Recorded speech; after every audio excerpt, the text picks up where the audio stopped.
So my name is Giulio Zavolta. My name is Rachelle Bras. We're at the Olivaia Ranch, located in the Lindsay area, the San Joaquin Valley. We moved to California. I think I was in California for all of 2 days, and I said, I feel at home here.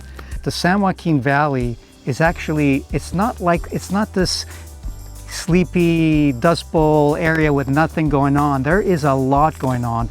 There's amazing food in this area.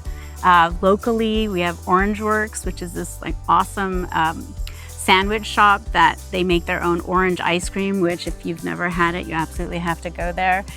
We've gone through into Exeter just looking for a place to eat, and we discovered 2 French restaurants across the street from each other, Cafe Lafayette and Monet's.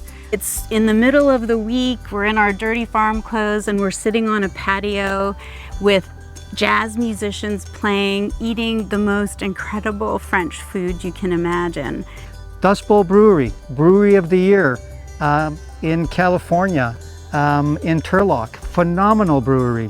Corp and Cash Distillery in Atwater, incredible spirits being produced right here in the San Joaquin Valley. It's really quite incredible that happens here. I love going to the Dust Bowl Brewery. It beats any brewery in LA or the Bay Area, and it's here in the valley.